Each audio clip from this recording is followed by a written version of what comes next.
Setelah 3 minggu menggunakan HP yang satu ini, ya gue inget rasanya pas pertama kali HP ini keluar. Karena pada tahun 2018 gue pernah menggunakan Pixel 3 XL sebagai daily driver selama 3 bulan lebih. Jadi, apa kabar Google Pixel 3 XL di tahun 2022?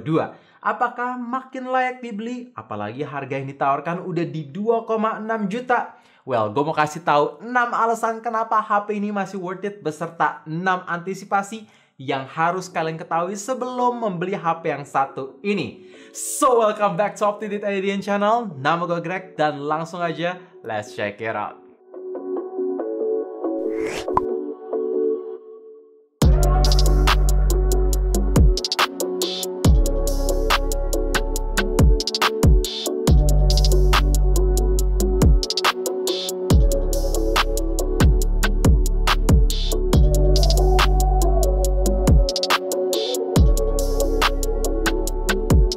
Ketika kita ngomongin Google Pixel Series, tentu hal pertama banget yang dilirik ada di bagian kamera. Memang cuma membawa satu lensa dengan resolusi 12,2 megapiksel aja, tapi somehow AI competition dari Google tuh nggak pernah bohong.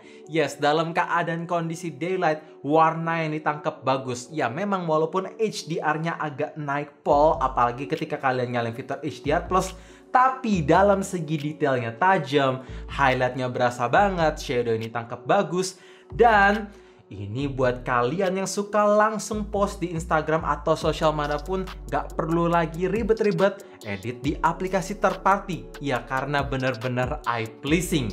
Dan untuk kondisi low light juga detailnya ngangkat, cahaya ini tangkap cukup terang, dan bahkan untuk fitur night sight-nya gila, Google tuh bener-bener mantap. Detailnya bisa 2 kali lebih tajam ketimbang mode normal auto. Terus dalam segi cahaya bisa lebih terang, dan tentu tersedia fitur astrofotografi buat kalian yang suka hunting Milky Way.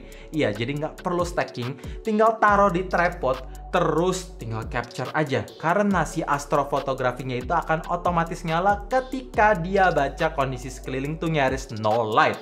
Dan hasilnya juga bagus seperti yang bisa kalian lihat ini. Dan buat kalian yang suka foto selfie, kamera depannya juga bagus. Iya, walaupun resolusinya lagi-lagi rendah cuma 8 megapiksel, tapi AI dari Google bagus sehingga detail yang tangkap tajam, skin tone natural, dan tersedia lensa ultra wide juga di kamera depan. Cocok buat kalian yang mau selfie tapi pengen terlihat kurus ataupun pengen selfie bareng-bareng teman, keluarga, atau rame-rame. Hal kedua yang gue suka setelah kamera ada di bagian software. Memang sih run di Android pada umumnya, tapi untuk user interface-nya menggunakan stock Android atau pure Android, sehingga tidak banyak customization yang aneh-aneh. Ads nggak ada, bloatware nggak ada, dan tentu bisa lebih ringan. Iya, walaupun RAM HP ini cuma 4 GB aja, tapi consumption-nya bisa lebih rendah sehingga aplikasi yang running di background bisa lebih efisien, dan tentu bisa cukup lebih banyak ketimbang RAM 4 GB biasanya yang ada di smartphone Android. Oh ya, untuk Android 12 sendiri ini membawa desain Material You, di mana customization-nya bisa makin menyeluruh. Widget dari aplikasi Google itu bisa kita rubah bentuknya sehingga terlihat beda aja ketimbang user interface HP lain. Oh ya, kalau misalkan kalian mencari pengalaman terbaik di HP Google, ya emang udah pasti harus beli Google-nya juga, atau bukan Google-nya, beli Google Pixel karena software dan hardware mereka yang desain, dan untuk update-nya tentu juga lebih cepat. Desain Google Pixel Series so far back cover-nya tidak ada yang mengecewakan sampai Pixel 6 series sekarang ini di launch, karena selalu beda, unik, dan dalam pemilihan warna selalu out of the box. Termasuk HP yang satu ini membawa 2 tone finishing berbeda. Di bagian atas dibuat mengkilat dan di bagian bawah dibuat doff matte yang berasa halus.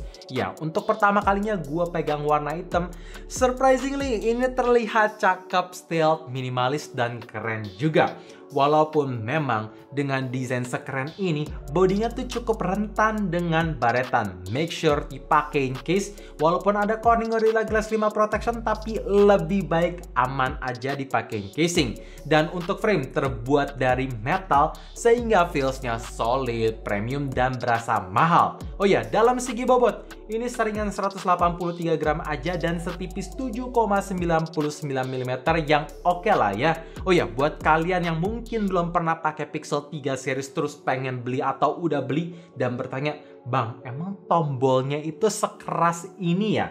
Memang jawabannya ini keras dan kurang tactile aja. Jadi ya wajar, memang udah bawaannya begini, bukan HP-nya yang error. Dan tentu dalam segi fitur ekstra IP60 water and dust resistant juga tersedia. Tapi karena ini HP second, gak gue anjurin untuk main di dalam air atau dibawa ke dalam air, karena fitur ini gunanya hanya untuk emergency aja. Oke, untuk perekaman video kamera belakang di HP ini menggunakan aplikasi kamera bawaan. Resolusi tertinggi hanya mentok di 4K 30 fps aja yang stabil karena ada kombinasi OIS plus IIS. Jadi jitternya minim, detailnya tertangkap bagus, dan dynamic range-nya cukup ngangkat. Sedangkan ketika gue coba record pakai kamera depan di lensa wide utama, ya, ini ternyata hasilnya stabil karena tersedia IIS. Tapi untuk resolusinya tertinggi hanya mentok di 1080p 30 fps aja. Dan buat kalian penasaran gimana kualitas video di lensa ultrawide kamera depan, jawabannya tidak stabil karena tidak tersedia IIS. Jadi gue cukup sayangkan aja sih kenapa nggak stabil. Tapi kalau misalkan kalian mau pindah lensa dari wide ke ultrawide dalam sekali record, ya bisa, tanpa harus stop record. Itu yang gue suka. Dan by the way, untuk menjawab pertanyaan kalian di video unboxing atau hands-on HP yang satu ini, gimana soal kualitas Instastory untuk Pixel 3 XL? Jawabannya, ketika gue record langsung dari aplikasi Instagram, memang agak sedikit patah-patah, tapi masih bagus. Cuman ya tetap gue saranin make sure kalian record dulu aja, baru upload ke Instagram. Itu jauh lebih enak dilihat, dan ya teman-teman kalian pun bakalan gak ada komplain sih ketika nontonin Instastory-nya.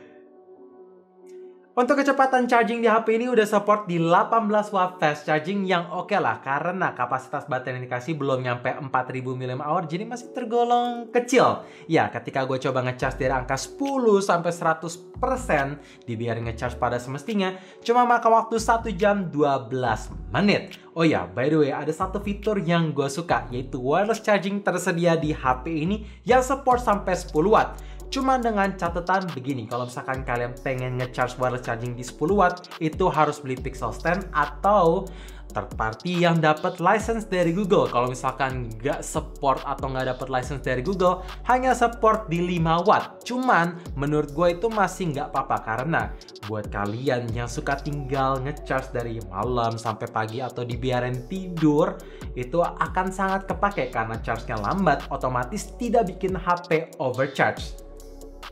Fitur-fitur yang ada di HP mantan flagship ini tuh banyak banget dan bisa dibilang beberapa beda ketimbang HP-HP zaman sekarang yang beredar.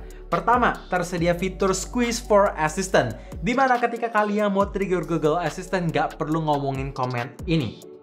Ya, tinggal remes pinggir kiri kanan HP, maka otomatis langsung ngomong aja, sebutin perintah apapun yang kalian mau. Jadi ya HP Android lain nggak akan otomatis ke-trigger. Kedua, tersedia fitur Flip to Shh. Ya, jadi buat kalian yang pengen fokus kerja, nggak pengen digangguin dengan notif HP, tinggal balik aja HP ini, maka otomatis langsung masuk ke silent mode. Ketiga, tersedia Song Nearby. Iya, jadi kalau misalkan kalian lagi di cafe, itu biasanya suka banyak musik kan, terus kalian pengen tahu yang nyanyi siapa, judul lagunya siapa, atau lupa siapa yang nyanyi, si HP bakalan otomatis ngasih tahu siapa artisnya, judul lagunya, tanpa kalian perlu harus Shazam ataupun yang melakukan third party apps, dan ini nggak perlu pakai koneksi internet, jadi langsung muncul. Keren sekaligus agak serem, ya so far ini kepake.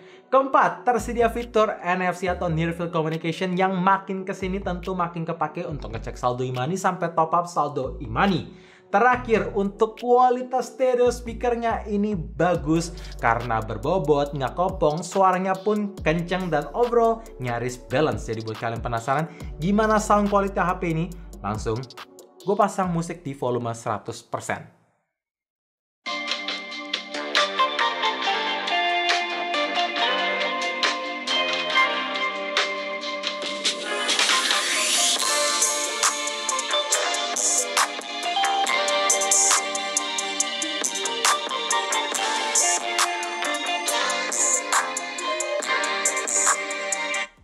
Ya, kayak gitu. Oh ya, by the way, untuk speakernya ini menghadap ke depan semua, sehingga pengalaman nonton, main game, ataupun ya kalian mau denger lagu doang, itu bisa lebih imersif dan berasa banget lah stereonya. Oke guys, jadi itu dia 6 fitur kenapa HP ini masih layak banget dibeli. Tapi sampai di sini buat kalian yang nonton terus udah mau buru-buru beli, tahan. Gue mau kasih tahu 6 antisipasinya juga seperti yang tadi gue bilang di awal video, supaya kalian tuh nggak nyesal aja kalau mau beli HP yang satu ini. Dan boleh dong minta like-nya sebanyak-banyaknya. Dan langsung kita bahas antisipasi pertama. Ketika kita ngomongin desain layar dari Pixel 3 XL, ya gue ngomongin yang versi XL, ini kontroversial banget karena notch-nya itu super tebal dan ngeganggu. Ya kalau misalkan mau dibandingin sama original OG-nya si notch kayak iPhone, masih kalah jauh. Dan untuk bezel dagunya pun masih terlihat tebal. Iya sih, memang ukuran HP-nya tuh 6,3 inch, tapi berasa besar aja di tangan. Ya, makin kesini memang makin kebiasa karena seiring dipakai. Tapi untuk proses penyesuaiannya itu jujur gue mesti lewatin 1 bulan dulu baru bisa terbiasa. Karena yang bikin susah terbiasa itu banyak aplikasi, terutama game yang nggak support notch-nya. Karena ukuran notch-nya itu abnormal. Jadi beberapa teks suka kepotong, beberapa sentuhan tombol itu suka kepotong. Jadinya tuh ngeganggu aja, mesti di-rotate sebaliknya biar enak. Tapi kalau misalkan kita ngomongin segi user experience atau kualitas layar satu ini memang tidak mengecewakan. Kualitas layar panel POLED-nya bagus, warna yang dihasilkan vivid, vibrant, support HDR10, brightness-nya ngangkat, dan udah ada proteksi Corning Gorilla Glass 5. Oh ya, by the way, karena HP ini keluaran tahun 2018, jadi tentu untuk refresh rate masih support di 60Hz aja, yang memang akan deal breaker buat kalian yang udah pernah coba refresh rate tinggi. Chipset HP ini memang sudah menggunakan yang paling terkuat pada masanya, yaitu Qualcomm Snapdragon 845, dan ditambah di updatean Android Q, clock speednya itu bisa maximize atau di full, yang nggak ditahan lagi kayak pas pertama kali di launch. Tapi pertanyaannya kenapa dimasukin ke hal yang harus diantisipasi bang? Well, karena sekarang ini ketika gue coba main game Genshin Impact di settingan default medium plus 30 fps, memang sih di awal 1 jam itu masih oke playable, tapi begitu HP udah mulai panas, wah frame dropnya mulai berasa makin lama makin turun dan sering stutter. Jadi kalau kalian mau main game yang lebih stabil harus banget punya fan cooler. Dan game kedua yang gue coba lebih enteng yaitu Mobile Legends di settingan frame rate high, terus grafiknya di set ultra, shadow on, ya dipakai 30 menit, terus lagi war rame-rame, wah berasa banget stutternya. Jadi kalau misalkan kalian beli HP ini dengan ekspektasi performa ngebut, ya memang sih masih ngebut, tapi prediksi gua cuma bisa bertahan 1 tahun ke depan. Kalau mau dipakai 2 tahun, rasanya agak ngos-ngosan aja sih, karena game Genshin Impact aja mulai agak bikin cepet panas. Dan seiringnya game di-update, otomatis akan makin berat juga sih.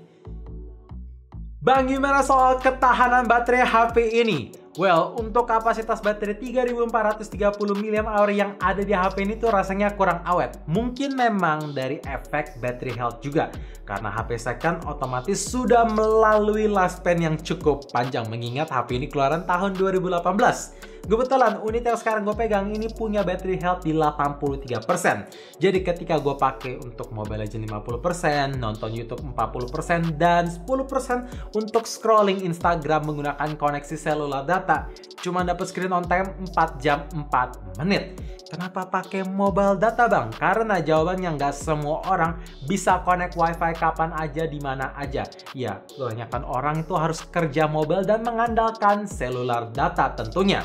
Buat kalian penasaran gimana kalau misalkan pemakaiannya lebih wajar bang, lebih santai. Ya, gue coba untuk nonton YouTube, nonton IG Reels, dan ya scrolling TikTok, plus main game Genshin Impact sedikit. Menggunakan koneksi seluler data, bisa dapat screen on time 5 jam max. Gak lebih, gak pernah nyentuh 6 jam. Jadi, kalau kalian mau beli HP ini untuk daily driver, ya dipikir-pikir dulu lah. Atau minimal beli power bank tambahan atau bawa charger kemana-mana. Google Pixel Series ini seperti yang kita tahu nggak pernah masuk resmi di Indonesia. Iya, dari first gen sampai Google Pixel Series 6 tidak masuk Indonesia. Jadi ada dua hal yang harus kalian ketahui dan ini cukup deal breaker. Pertama, kalau misalkan HP kalian kenapa-napa, tidak ada official service center ataupun customer service. Jadi otomatis ketika perlu penggantian spare part akan susah banget nyarinya. Dan kalau misalkan ketemu pun harganya pasti akan mahal. Kedua, email. Iya, karena HP ini nggak pernah masuk resmi, otomatis emailnya nggak pernah kedaftar. Kecuali kalau misalkan HP ini aktif sebelum September 2020 kemarin, dapat pemutihan ya akan aktif selamanya. Jadi make sure kalian cari seller yang bisa garansi email dan unit harus bagus supaya nggak perlu servis-servis lah ya. Software di HP ini udah run di Android 12 terbaru. Dan seperti yang tadi gue bilang, user interface-nya memang paling terbaik. Tapi karena HP ini sudah mendapat 3 kali major software update seperti yang Google janjikan, jadi otomatis ketika nanti Android 13 keluar, kalian nggak bisa nikmatin fitur-fitur terbaru ataupun improvement terbaru di Pixel 3 dan Pixel 3 XL. Dan dalam segi security patch pun, bulan Januari adalah update terakhir yang bisa diterima HP ini. Jadi lifespan dalam segi software memang udah habis. Buat kalian bertanya kemarin, bang, apakah HP ini udah support dual SIM? Jawabannya memang support, cuma pilihannya itu mesti 1 SIM fisik plus 1 eSIM. Sedangkan provider yang support eSIM di Indonesia terbatas, baru Indosat dan Smartfren yang gua tahu. Jadi kalian mesti beli nomor baru lagi. Dan dikarenakan cuma tersedia single slot, jadi otomatis ketika kalian mau upgrade internal storage menggunakan microSD, yang nggak bisa karena tidak tersedia slotnya. Oh ya, yang nggak kalah penting, port jack 3.5 juga tidak ada di HP ini. Jadi ketika kalian mau dengerin lagu atau main game menggunakan earphone ataupun headset tambahan, itu mesti beli dongle atau ya mesti ke dunia wireless aja sekalian. So guys, kita kembali ke pertanyaan awal. Apa kabar Google Pixel 3 XL di tahun 2022? Apakah masih layak dibeli? Well, menurut gue ini layak gak layak. Kalau misalkan kalian nyari performa ngebut, baterai awet, ngecharge ngebut, refresh rate tinggi, rasanya mending skip karena nanti kalian akan kecewa. Kecuali kalau kalian nyari smartphone yang bisa kasih kualitas foto bagus, build quality-nya bagus, fitur-fiturnya komplit dan berbeda, ditambah kalian nyari user experience Android terbaik atau pure, ya silahkan aja. So, thank you for watching. Jangan lupa like dan subscribe channel ini sekaligus nyalain notifikasinya juga supaya kalian tahu kapan video baru lainnya akan tayang. Dan komen juga, di next kita harus bahas video apa kabar apa lagi. Make sure komen di sana dan like sebanyak-banyaknya supaya gampang kebaca sama gua. And as always, stay safe, stay healthy, dan stay updated with up to date.